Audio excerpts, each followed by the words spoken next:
السلام علیکم ورحمۃ اللہ وبرکاتہ۔ الحمد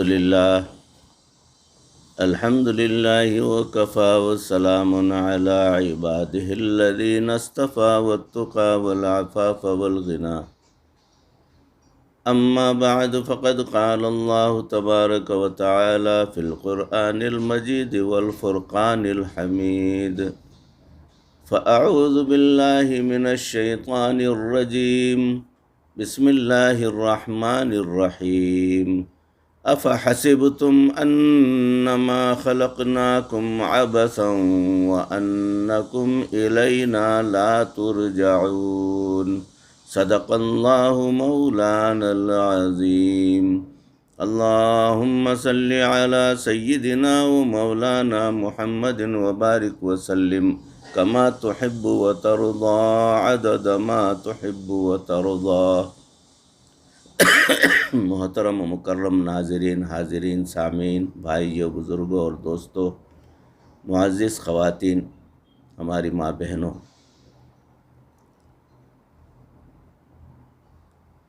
تصوف کے عنوان پر موضوع چل رہا ہے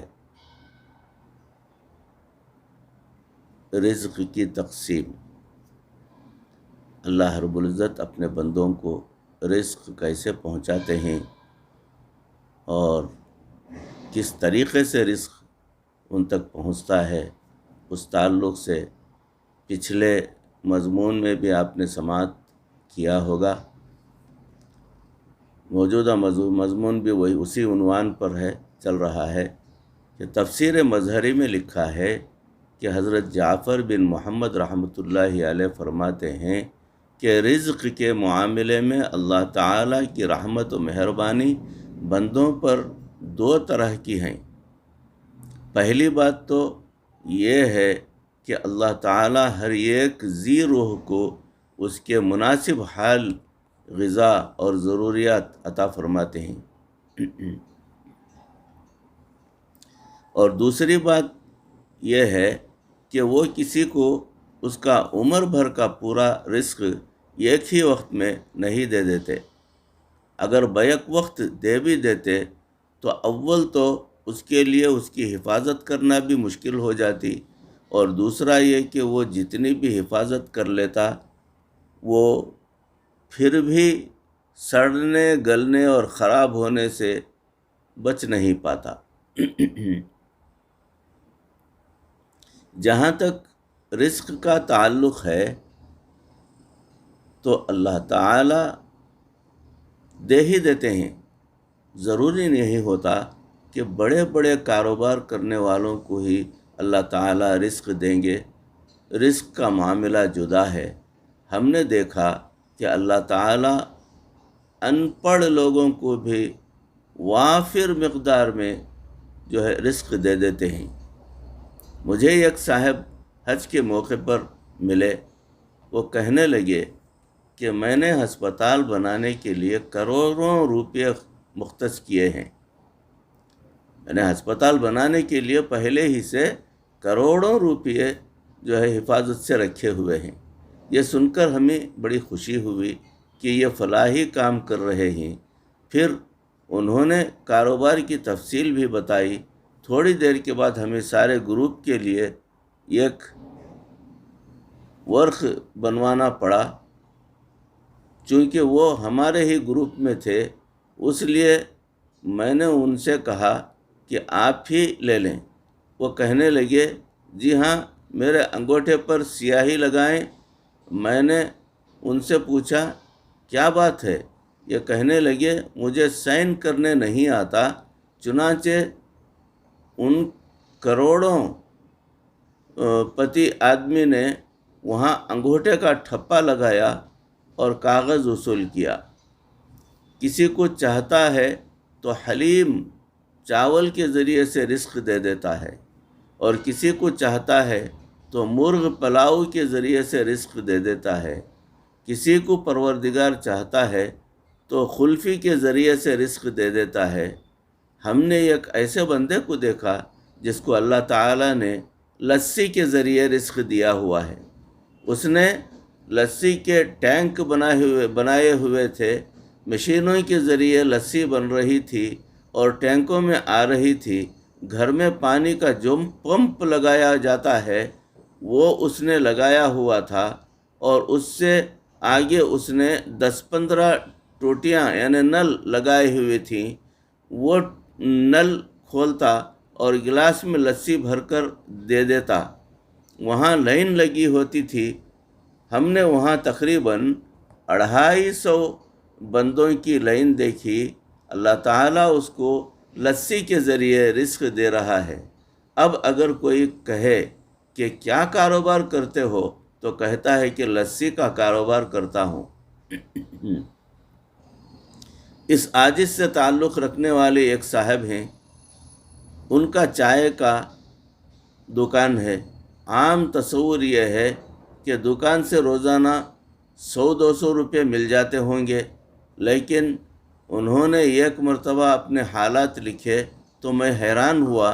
انہوں نے لکھا کہ چائے کے دکان سے روزانہ کی بکری 12,000 روپے ہوتی ہے۔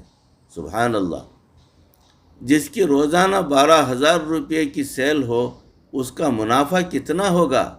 یہ سب رزق کے اسباب ہیں جو اللہ تعالیٰ نے بنا دیے ہیں۔ کسی کے لیے کوئی سبب اور کسی کے لیے کوئی اور سبب۔ ہمیں کسی سے حسد کرنے کی ضرورت نہیں ہے، ہمیں اللہ تعالیٰ سے مانگنے کی ضرورت ہے۔ مانگنا اگر آ جائے، ہم تو مانگتے ایسے ہیں گویا جیسے ہوٹل میں جا کر بیٹھ کر جو ہے ویٹر سے کہتے ہیں کہ یہ لاؤ، فلاں لاؤ، روٹی لاؤ، قیمہ لاؤ، چائے لاؤ، وغیرہ وغیرہ۔ یہ ہماری دعا کرنے کا، مانگنے کا طریقہ بھی یہی ہے۔ اے اللہ ہمیں یہ دے دے، اے اللہ ہمیں دولت دے دے، رزق دے دے، مال دے دے، وہ فلاں دے دے، خوشی دے دے، راحت دے دے۔ مانگنے کا طریقہ ہمارے اندر نہیں۔ مانگنے سے پہلے جو الفاظ ہمارے زبان سے نکلنی چاہیے وہ نہیں، اللہ کی تعریفیں کرنی چاہیے وہ نہیں، دعا شروع کرنے سے پہلے درود شریف پڑھنا چاہیے وہ نہیں، اور دعا کرتے وقت پورے اخلاص کے ساتھ، پوری یکسوئی کے ساتھ اللہ رب العزت کی بارگاہ میں گڑ گڑا کر مانگنا چاہیے، اور عاجزی اور انکساری سے مانگنا چاہیے، اور یہ امید سے مانگنا چاہیے کہ پروردگار سن رہے ہیں اور پروردگار ہماری دعا ضرور قبول کریں گے، اور ہم جو بھی مانگ رہے ہیں میرا پروردگار ہمیں دیں گے۔ اس پوری امید کے ساتھ مانگنا چاہیے، تب کہیں جا کر دعا جو ہے وہ قبول ہوتی ہے۔ اگر ہم رزق کی پریشانی میں مبتلا ہیں تو بجائے اس کے کہ ہم لوگوں پر نظر اٹھائیں، ہم اللہ تعالیٰ کے سامنے اپنا دامن پھیلائیں، جو پروردگار باقی مخلوق کو روزی دے سکتے ہیں، اللہ کے نافرمانوں کو رزق دے رہے ہیں، اللہ کے دشمنوں کو رزق دے رہے ہیں، اسلام دشمنوں کو بھی رزق دے رہے ہیں، تو ہمیں کیوں نہیں دیں گے؟ ہمیں بھی ضرور عطا فرمائیں گے۔ یہ امید ضرور رکھنی چاہیے۔ اللہ تعالیٰ نے قرآن پاک میں ارشاد فرمایا، افحسبتم انما خلقناکم عبثا وانکم الینا لا ترجعون۔ سورہ مومنون کی 115ویں آیت ہے، اس کا مفہوم ہے، ترجمہ ہے، کیا تم یہ گمان کرتے ہو کہ ہم نے تمہیں بے فائدہ پیدا کیا اور یہ کہ تم ہماری طرف نہیں لوٹائے جاؤ گے؟ بھائیو، بزرگوں اور دوستو، دوسری جگہ ارشاد فرماتے ہیں پاک پروردگار، وَمَا خَلَقْتُ الْجِنَّ وَالْإِنسَ إِلَّا لِيَعْبُدُونَ۔ سورہ زاریات کی 56ویں آیت ہے، اور ہم نے جنوں اور انسانوں کو اپنی عبادت کے لیے ہی پیدا کیا ہے۔ اس مضمون پر، اس آیت پر ہمیں بے انتہا غور کرنے کی ضرورت ہے۔ ہم سمجھتے ہیں کہ دنیا میں ہم پیدا ہوئے، ہم کھانے پینے کے لیے، خوشیاں منانے کے لیے، اور خوب عیش و آرام کرنے کے لیے، اور خوب مال دولت جمع کرنے کے لیے، اپنی کوٹھیاں بڑی بڑی بنانے کے لیے، اور سمجھتے ہیں کہ ہم کو یہیں رہنا ہے، ہر وقت ہم کو یہیں رہنا ہے، ہم کو مرنا نہیں ہے۔ پروردگار فرما رہے ہیں کہ ہم نے جنات کو اور انسانوں کو اپنی عبادت کے لیے ہی پیدا کیا ہے، کھانے پینے کے لیے نہیں۔ یہ ضمن میں آتا ہے، یہ اول مقصد ہے، اصل مقصد ہے اللہ رب العزت کا انسان کو پیدا کرنا اللہ کی عبادت کے لیے، ورنہ اللہ کی عبادت کے لیے فرشتے کچھ کم نہیں، اولیاء پیغمبران کچھ کم نہیں، اور اللہ کی دیگر مخلوق کچھ کم نہیں کہ ہمیں پیدا کریں وہ عبادت کے لیے۔ اللہ رب العزت کا مقصد یہ ہے کہ سارے خواہشات، سارے ضروریات انسان کے اطراف گھیر کر رکھ دیں گے، اور اس کے باوجود پروردگار یہ امید رکھیں گے کہ میرا بندہ میرے سامنے آئے گا، میری عبادت کرے گا اور مجھ سے مانگے گا۔ تو اس بات کو ذہن نشین کرنا چاہیے۔ ان آیات سے پتہ چلتا ہے کہ انسان کی پیدائش کا مقصد اللہ رب العزت کی عبادت ہے۔ یہ ایک انسان کا مقصد ہوتا ہے اور ایک انسان کی ضرورت ہوتی ہے۔ اللہ تعالیٰ نے کیسی پیاری تقسیم فرمائی، مقصد زندگی کو پورا کرنا انسان کی ذمہ کر دیا، اور ضرورت زندگی کو پورا کرنا اللہ تعالیٰ نے اپنے ذمہ لے لیا ہے۔ مقصد زندگی کے حصول کے لیے انسان اللہ رب العزت کی عبادت کرتا ہے، اور ضروریات زندگی میں انسان کا رزق آتا ہے جو اللہ تعالیٰ نے عطا کرنے کا وعدہ کیا ہے۔ وَمَا مِن دَابَّةٍ فِي الْأَرْضِ إِلَّا عَلَى اللَّهِ رِزْقُهَا، سورہ ہود کی 6ویں آیت ہے۔ اور زمین میں جو بھی ذی روح چیز ہے اس کے رزق کا ذمہ اللہ تعالیٰ نے اپنے ذمہ لے لیا ہے۔ انسان جب تک اپنے مقصد کو پورا کرتا رہتا ہے، اللہ تعالیٰ اس کی ضرورتوں کو بھی پورا کرتے رہتے ہیں۔ جب انسان مقصد کو پورا کرنا چھوڑ دیتا ہے تو اللہ تعالیٰ اس کی ضرورتوں کو پورا کرنا بھی چھوڑ دیتے ہیں۔ اللہ ہماری حفاظت فرمائے۔ رزق ملنے کے 2 طریقے ہیں، اس کو مثال سے سمجھیں۔ بعض اوقات مرغی کا مالک کسی پیالے میں دانے ڈال کر سامنے رکھ دیتا ہے، وہ جب چاہتی ہے پیالے سے دانہ کھا لیتی ہے، اور بعض اوقات مالک اپنے ہاتھ میں گندم کے دانے لے کر ان کو پھینک دیتا ہے اور وہ دانے پھیل جاتے ہیں، وہ سارا دن دانے چگتی رہتی ہے۔ اس طرح مرغی کو رزق تو اتنا ہی ملتا ہے جتنا پیالے میں ملنا تھا، لیکن اس طرح اسے سارا دن ایک ایک دانہ چگنا پڑتا ہے اور اس کی خاطر سر جھکانا پڑتا ہے۔ یہی فرق ہے، جو انسان نیکی کرتا ہے، اللہ تعالیٰ کی بندگی کرتا ہے اور گناہوں سے بچتا ہے، اللہ تعالیٰ اس کو رزق پیالے میں ڈال کر دے دیتے ہیں، اور وہ آسانی کے ساتھ اس رزق سے فائدہ اٹھاتا رہتا ہے۔ اور جو نافرمانی کرتا ہے اور غفلت کا شکار ہوتا ہے، اللہ تعالیٰ اس کا رزق پھیلا دیتے ہیں اور فرماتے ہیں کہ سارا دن تو اپنا رزق چگتا رہے۔ وہ بیچارہ صبح سے شام تک بازار میں دھکے کھاتا رہتا ہے، دفتروں میں دھکے کھاتا رہتا ہے، سائیکل بھگاتا رہتا ہے، موٹر سائیکل بھگاتا رہتا ہے، کاریں بھگاتا رہتا ہے، اور شام تک تھک جاتا ہے۔ کہتا ہے کہ کیا کریں، ہم گھر کے جتنے فرد ہیں سب نوکری کرنے والے ہیں اور خرچے پھر بھی پورے نہیں ہوتے۔ یاد رکھیں کہ پروردگار نے جو رزق دینا ہوتا ہے وہ لکھا گیا ہے۔ اگر انسان اس رزق کو حاصل کرنے سے حلال طریقے سے حاصل کرے گا تو وہی ملے گا، اور اگر وہ جلد بازی کر کے حرام طریقے سے کمانے کی کوشش کرے گا پھر بھی اتنی ہی مقدار ملے گی جو پہلے مقدر میں لکھی جا چکی تھی، لیکن ٹھپا لگ جاتا ہے کہ اس نے حرام کمایا ہے۔ رزق کے معاملے میں جتنی آسانیاں آج ہیں اتنی پہلے کبھی نہیں تھیں۔ آپ پورے محلے میں سے کوئی گھر ایسا نہیں دکھا سکتے جس میں پورا دن چولہے میں آگ نہ جلتی ہو۔ یہ ہو سکتا ہے کہ 3 دفعہ پکنے کی بجائے 2 دفعہ پکا ہو، یا بہت مجبوری ہو تو 2 دفعہ کی بجائے 1 دفعہ پکا ہو۔ اگر ایسا ہے، ایسا گھر شاید ہی کوئی ہوگا جس میں پورا دن چولہے میں آگ جلانے کی نوبت ہی نہ آئے، الا ماشاء اللہ۔ بلکہ ہم لوگ کچھ زیادہ ہی ناز و نعمت کے پلے ہوئے ہیں۔ آج کل اکثر گھروں میں پسند کے کھانے پکتے ہیں۔ عورتیں مردوں سے پوچھتے ہیں کہ آج کیا پکانا چاہیے۔ یہ جو پوچھتی ہیں کہ آج کیا پکانا ہے، اس کا مطلب کیا ہے؟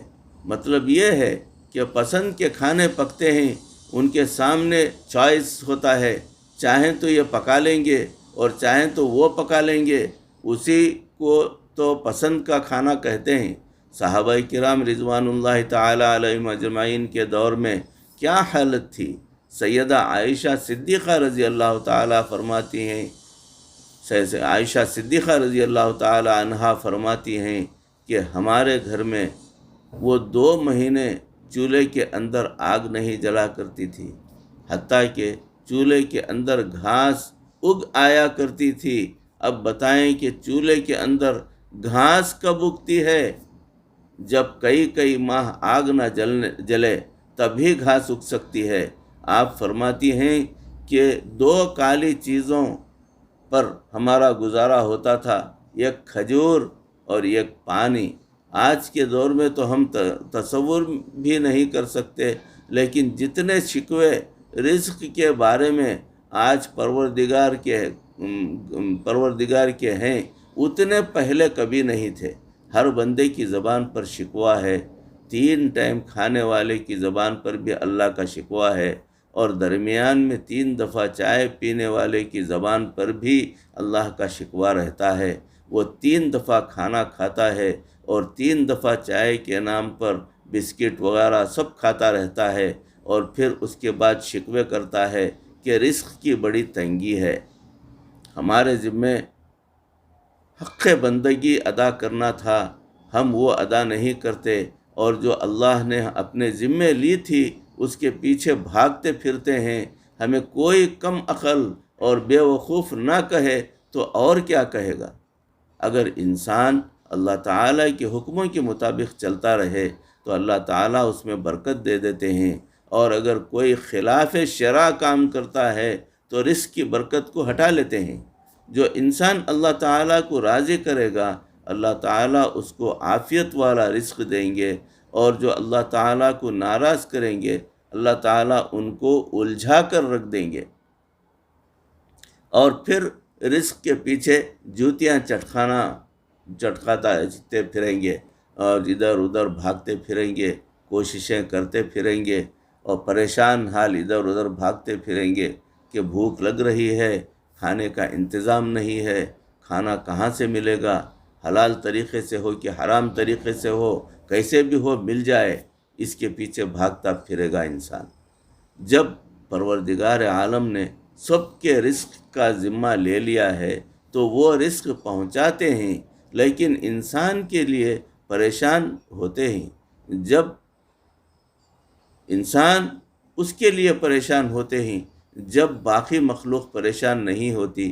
کوئی پرندہ ایسا نہیں جو اپنے رزق کو جمع کر کے رکھے۔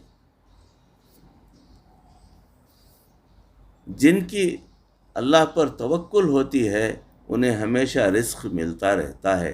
یہ کتنی عجیب بات ہے کہ بلی اور چوہے تو کھائیں، اور جو اللہ رب العزت کا نائب اور خلیفہ ہے وہ بھوکا رہے۔ اس لیے یہ تنگی اور پریشانی اکثر و بیشتر ہمارے گناہوں کا نتیجہ ہوتی ہے۔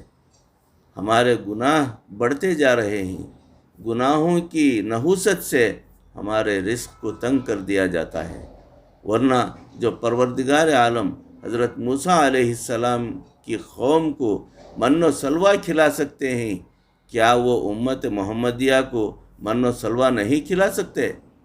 کیسی بات ہے؟ رزق کے بارے میں ہمیشہ یہ گمان رکھیں کہ ہمارا رزق بندوں کے ذمہ نہیں بلکہ پروردگار کے ذمہ ہے۔ بندے بھول سکتے ہیں لیکن اللہ تعالیٰ ہرگز نہیں بھولتے۔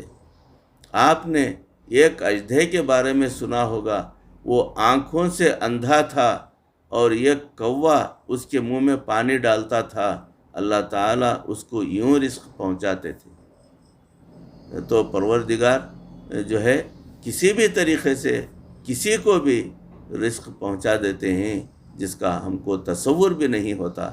بھائیو، بزرگوں، دوستو، موضوع طویل ہے، چل رہا ہے، انشاءاللہ اس کی اگلی کڑی، اگلی نشست میں آپ حضرات کے روبرو پیش کرنے کی کوشش کروں گا۔